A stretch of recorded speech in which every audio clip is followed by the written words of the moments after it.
I'd just like to share a story with people that are following the Joy Matrix and are curious about the origins. I have explained in the training that it did have its initial seeds in the corporate change management that I experienced in Joburg.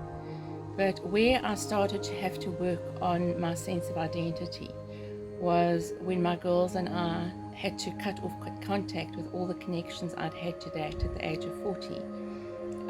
In order to protect us from a very real and traumatic situation we're dealing with. And I was forced into social isolation. I wasn't confined physically, so I didn't have to stay in my home, but I moved to a new town where I didn't know anyone except my parents.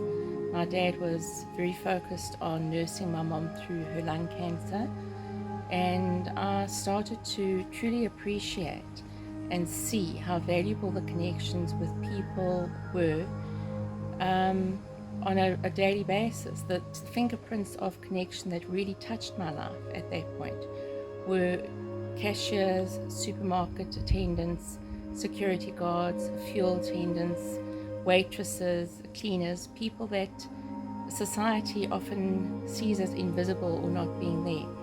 But for the first 2 years that I moved to the small town, they were where I got my joy from, the connections I had with them. And a very interesting observation I made was how pleasant and cheerful most of them were, even though many of them have to spend an hour getting to work and have to wake up when it's dark. They return home when it's dark, but they serve with a smile and they keep cheerful and they keep turning up. And it's not very rewarding work when it comes to the financial benefit, but clearly we were missing something in the fact that these people take pleasure in serving others. Many years ago, when I was staying in Cambridge, I didn't have a work permit and I was studying through UNISA.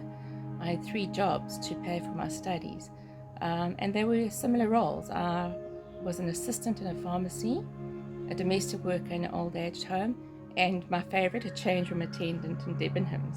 Very, very boring. And I have to be honest with you, I took great pride and great pleasure in the way I did serve people.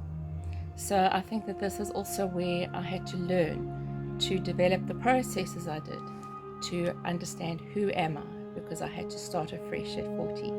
So I hope that you learn from the processes that you go through, and that my experience touches you and helps you improve your life.